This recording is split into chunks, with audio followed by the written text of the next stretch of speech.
दूसरा जो बल मैंने आपको दिखाया ये है आकस्मिक अंतर्जात बल। आकस्मिक सडन या आकस्मिक जो होते हैं, तो अकस्मात हमें जब पृथ्वी के किसी क्षेत्र में कोई क्रिया होती दिखाई देती है, जैसे कि कहीं भूकंप आते हैं, भूकंप अचानक आते हैं, पता नहीं रहता।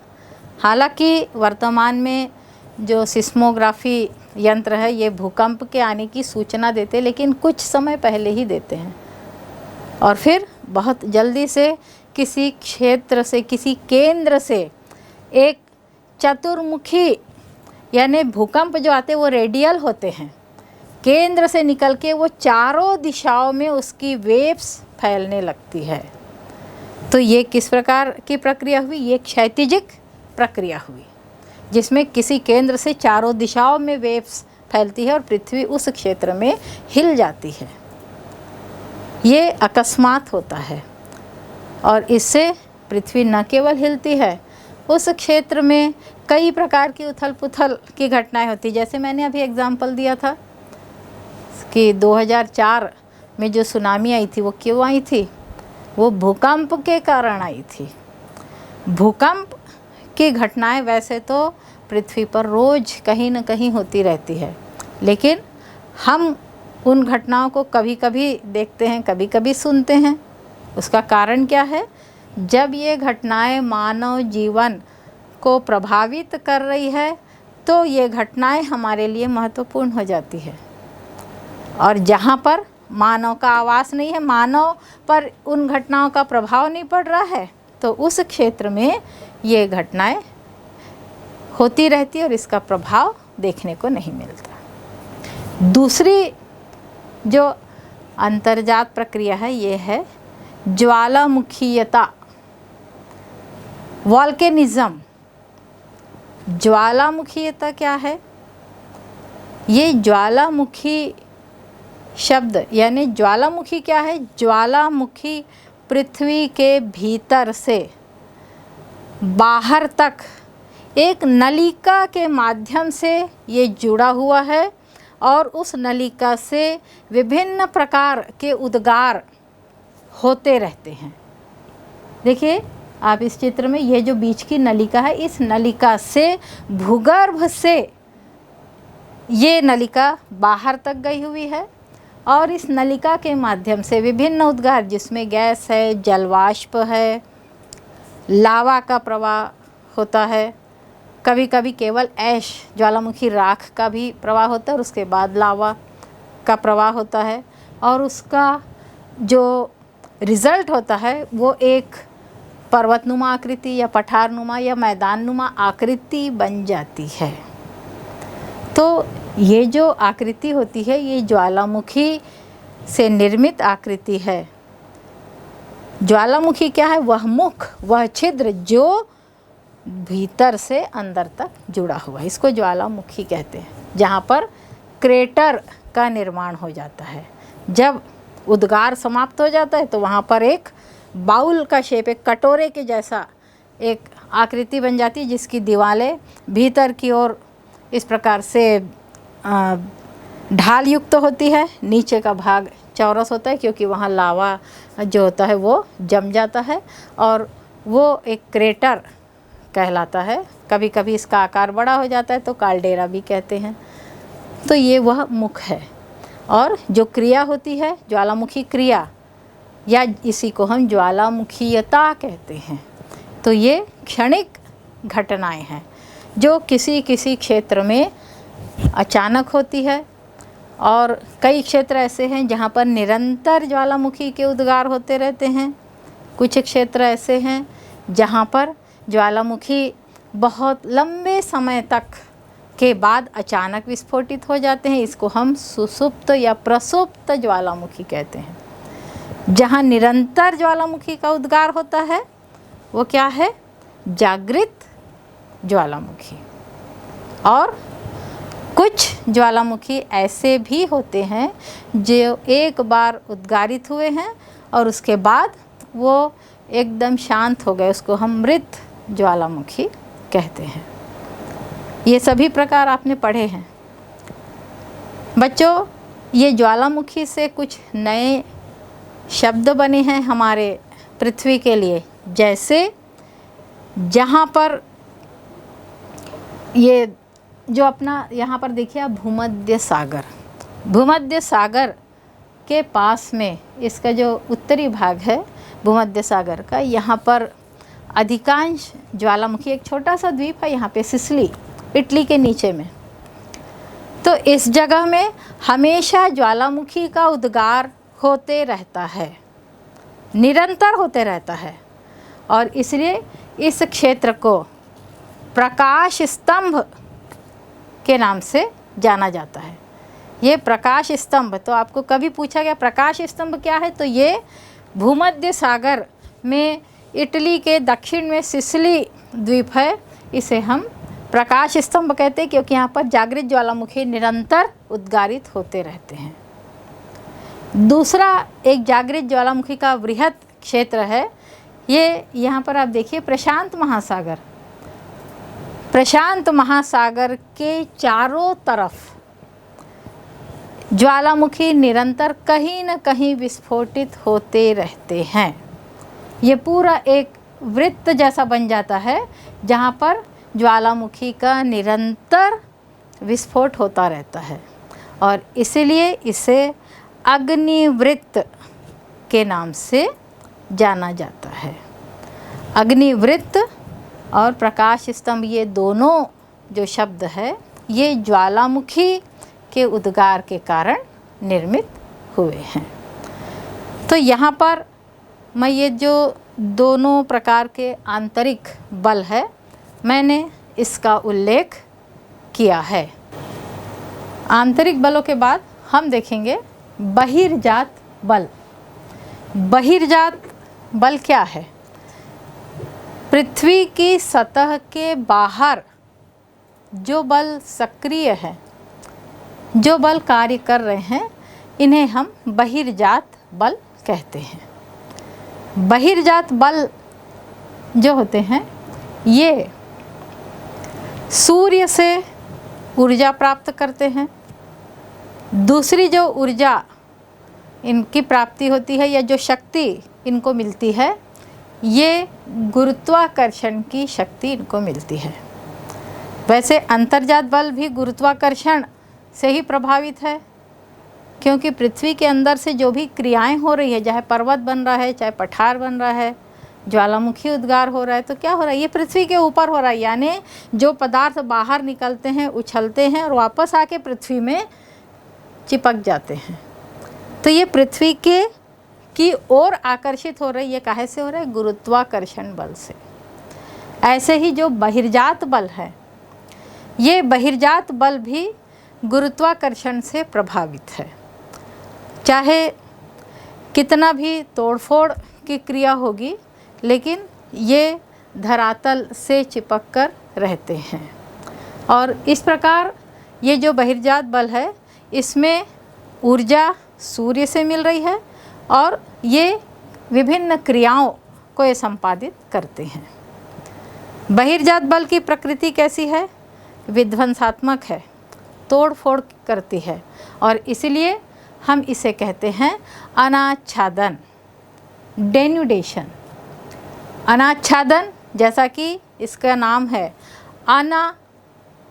आच्छादित जो चीज़ है उसको अनावरित कर रहा है, यानी उसके आवरण को हटाते चला जा रहा है यह बल, और धरातल के ऊपर में प्रायः समतलीकरण की प्रक्रिया, ग्रेडेशन जिसको हम कह सकते हैं, तो यह क्रिया ये निरंतर कर रहा है।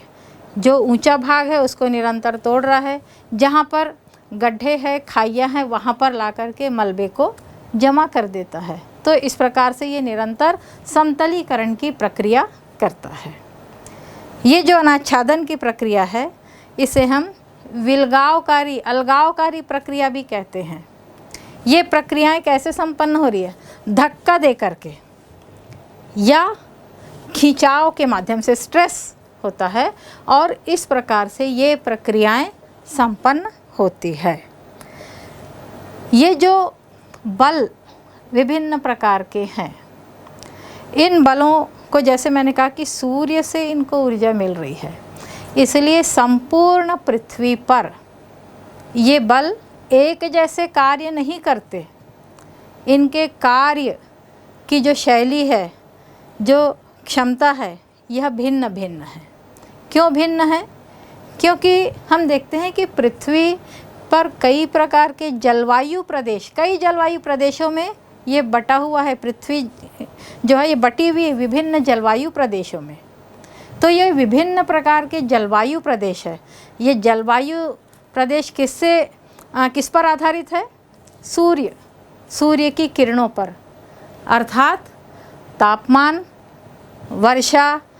वर्षा की प्रवृत्ति, वर्षा की मात्रा, वैसे ही तापमान की मात्रा या तापमान की जो प्रवृत्ति है, ये तुषार, ये सभी चीज़ें यानी जलवायु के जितने भी तत्व हैं, इन सब को मिला करके अलग अलग क्षेत्रों में हम देखते हैं तो अलग अलग प्रकार की जलवायु पाई जाती है।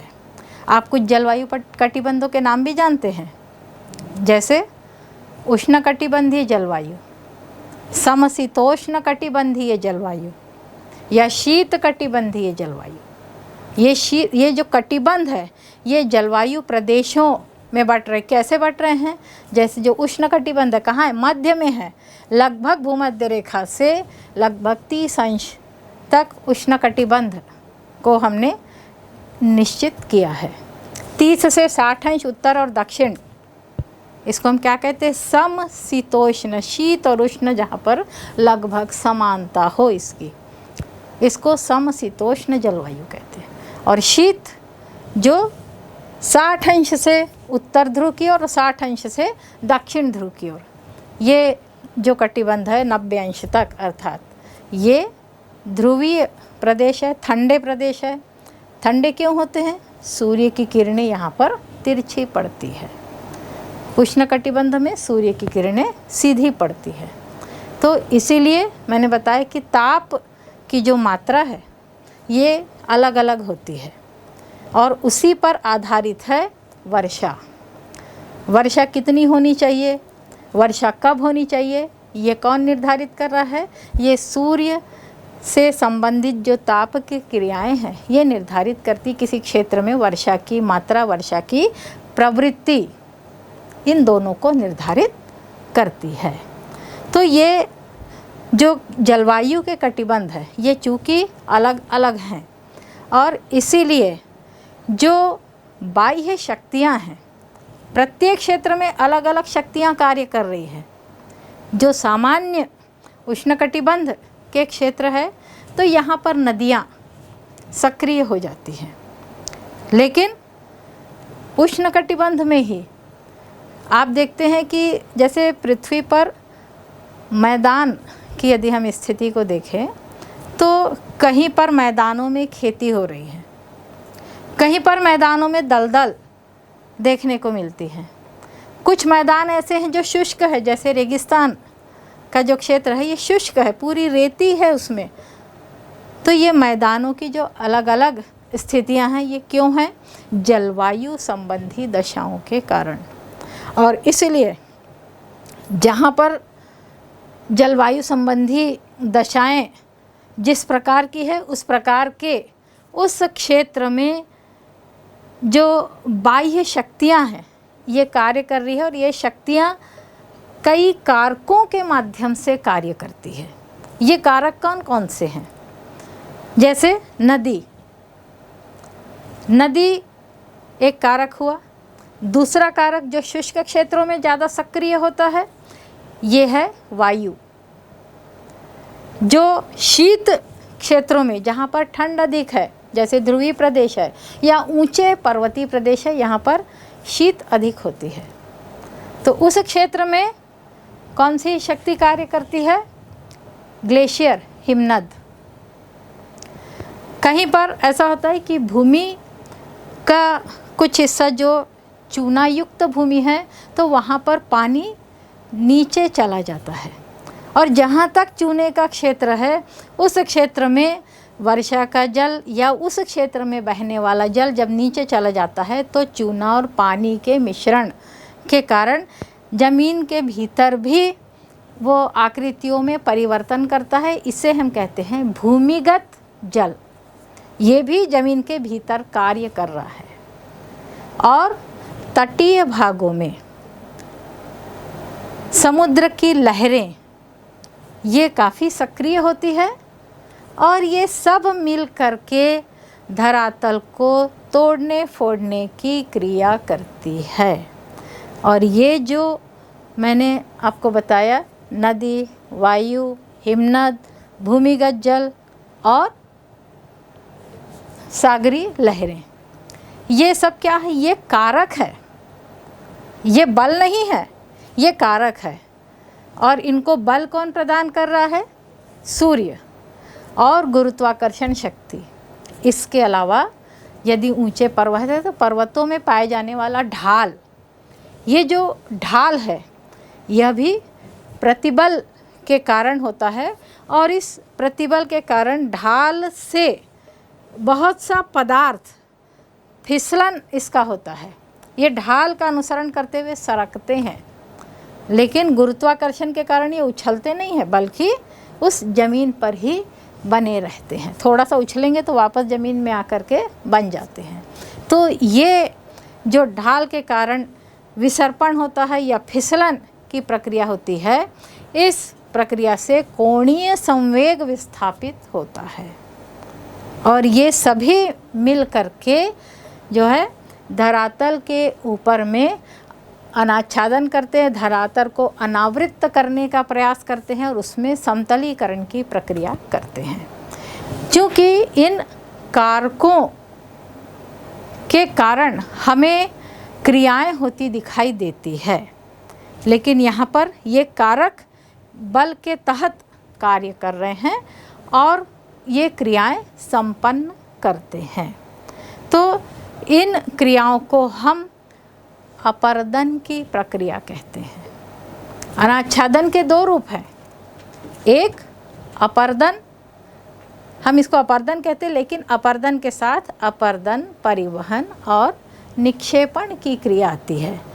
ये क्रियाएं गतिशील हैं, इसलिए यह कारक गतिशील है।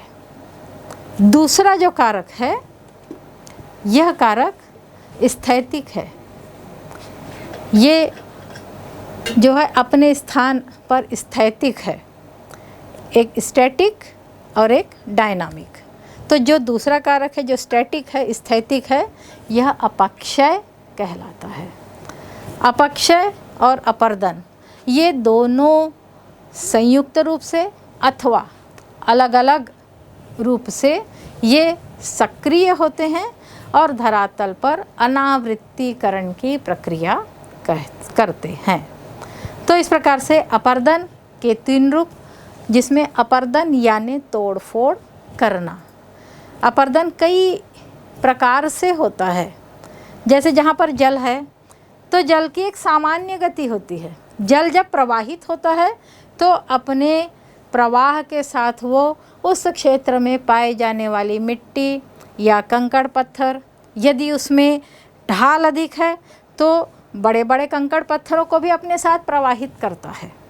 यानी उस जगह में वो क्या करता है, पहले तो वो तेज़ी से, चूँकि ढाल अधिक है तो तेज़ी से प्रवाहित हो रहा है। तेज़ी से प्रवाहित होने से वो अपने नीचे अपनी तली को खुरचता है, काटता है, और जब इसकी मात्रा अधिक हो जाती है तो अपने किनारों को भी काटता है और क्या करता है, अपनी घाटी को गहरा करता है। तो ये एक सामान्य प्रक्रिया होती है अपर्दन की। इसके अलावा अपर्दन में अपघर्षण, अपघर्षण मतलब अब जल सामान्य रूप से तो काट रहा है, लेकिन वो क्या कर रहा है, अपने साथ जो कंकड़ पत्थर है, इन पत्थरों से भी अपनी तली को खुरच रहा है, अपने किनारों को टकरा टकरा करके उनको भी काटते चला जा रहा है। इसको हम कहते हैं अपघर्षण। दूसरी जो प्रक्रिया है यह है सन्निघर्षण। सन्निघर्षण में क्या होता है कि जल के साथ जितने भी कंकड़ पत्थर प्रवाहित हो रही है आपस में एक दूसरे से टकराते हैं और टकरा करके ये भी टूटने फूटने लगते हैं। तो यह क्रिया कहलाती है सन्निघर्षण। एक और क्रिया है जिसको हम घोलीकरण कहते हैं। जल एक रसायन है और कई तत्व इसमें घुलनशील होते हैं। ये घुलनशील तत्व जल में घुल जाते हैं, यानी चट्टानों से निकल करके ये जल में घुलते हैं और इस प्रकार से ये चट्टानों को ढीला करते हैं, इसको काटते हैं। वैसे मैंने ये कहा कि अपरदन से चट्टानें टूटती फूटती है, कटती है, लेकिन चट्टानों की संरचना एक बहुत ही महत्वपूर्ण तथ्य होता है कि कोई चट्टान कितने समय में टूटेगी, ये चट्टानों की संरचना पर निर्भर करता है। यहाँ पर जो संरचना शब्द का तात्पर्य है, स्ट्रक्चर या संरचना हम इसको कहते हैं, ये चट्टानों के निर्माण के समय चट्टानें कैसे बनी हैं। चट्टानों में यदि वलन है, वलन बार बार यदि देखने को मिल रहे हैं, वलन का तात्पर्य है कि चट्टानें कौन सी है, परतदार चट्टानें हैं और इन परतों के बीच में यदि जल या हवा घुस जाती है तो ये चट्टानों को तेजी से तोड़ती है। यदि चट्टानें आग्नेय है, आग्नेय चट्टानें कैसी होती है, पूरी तरीके से संगठित होती है, इसमें छिद्र कहीं दरार बहुत नहीं के बराबर देखने को मिलते हैं और इसलिए इन चट्टानों को तोड़ना कठिन होता है। लेकिन जो परतदार चट्टानें हैं वो आसानी से या कम समय में ये टूटने लगती है। इसी प्रकार से चट्टानें छिद्रयुक्त हैं क्या, यदि चट्टानों में छिद्र हो गए हैं तो इस छिद्र से हवा है, पानी है, ये चट्टानों के भीतर घुस जाता है और यदि जल घुसता है तो जल तो रासायनिक क्रिया करता है और चट्टानें तेज़ी से टूटने लगती है। चट्टानें कोमल है या कठोर हैं, कोमल चट्टानें तेज़ी से टूटती है। फिर चट्टानें जिस क्षेत्र में हम चट्टानों को देख रहे हैं उस चट्टानों का स्वरूप कैसा है, यानी जो चट्टानें हैं वो खड़ी बिछी होंगी तो अपरदन तेज़ी से होगा, लेकिन यदि वो आड़ी बिछी होंगी तो अपरदन धीमा होगा। ये सभी चट्टानों की संरचना पर निर्भर करता है और इससे अपरदन की मात्रा निर्धारित होती है। तो प्रत्येक क्षेत्र में चट्टानों की संरचना ये अपरदन की मात्रा को निर्धारित करती है और इस प्रकार से ये जो अपरदन है उस क्षेत्र में वहाँ की चट्टानों की संरचना, वहाँ पर ढाल का स्वरूप कैसा है, इस पर निर्भर करता है। अपरदन की जो प्रक्रिया होती है इसको मैंने कहा कि ये एक डायनामिक है, गतिशील प्रक्रिया है, क्योंकि जिन पदार्थों का अपरदन होता है, ये जो कारक है, उदाहरण के लिए नदी ने पर्वत से जितने पदार्थों को काटा है अपने जल शक्ति के माध्यम से, वो क्या कर रही है, इन पदार्थों को अपने साथ बहाकर ले जा रही है, अर्थात इन पदार्थों का परिवहन हो रहा है। और जब ढाल कम हो जाता है, पानी का वॉल्यूम, उसका आयतन बढ़ जाता है, पानी बढ़ जाता है, तो नदी इन पदार्थों को आगे ले जाने में असमर्थ होती है। तब वो क्या करती है, अपने किनारों पर अपनी तली में इन पदार्थों को जमा करने लगती है और इसके जमाव से आप देखते हैं कि यहाँ पर निक्षेपण की प्रक्रिया संपन्न होती है। तो अपरदन, परिवहन और निक्षेपण ये एक संयुक्त प्रक्रिया है जो नदी या अन्य जो कारक है ये संपन्न करते हैं। दूसरी जो प्रक्रिया होती है ये अपक्षय की प्रक्रिया है। अपक्षय क्या है, एक स्थैतिक प्रक्रिया है, अपने स्थान पर ही चट्टानों की टूट फूट होती है, इसे हम अपक्षय कहते हैं। अपक्षय में चट्टानों की जो टूट फूट होती है ये दो प्रकार से होती है। सूर्य की किरणों से चट्टानों में विखंडन होता है और दूसरी जो रासायनिक प्रक्रिया होती है इसके माध्यम से चट्टानों में वियोजन, डिकम्पोजिशन होता है। और ये दोनों जो प्रक्रियाएं हैं जब संयुक्त रूप से कार्य करती है तो इसको हम अपक्षय की प्रक्रिया कहते हैं। इसी से संबंधित जब बहुत से पदार्थ कहीं एक साथ जमा हो जाते हैं और एक साथ इन पदार्थों का एक स्थान से दूसरे स्थान परिवर्तन होता है, वो अपने स्थान को छोड़ कर के अन्यत्र प्रवाहित होने लगते हैं, तो इस प्रकार की जो प्रक्रिया है इसे हम सामूहिक क्षरण मास वास्टिंग कहते हैं। इसके अंतर्गत लैंडस्लाइडिंग भूस्खलन की प्रक्रिया या पंक प्रवाह जो होता है मड फ्लो, ये सब प्रक्रियाएं इसके अंतर्गत सम्मिलित है।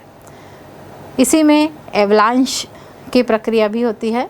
तो ये सभी प्रक्रियाएं आप देख रहे हैं, ये सभी अनाच्छादन की प्रक्रिया है, अनावृत्तीकरण की प्रक्रिया है और बाह्य प्रक्रियाएं इसे हम कहते हैं।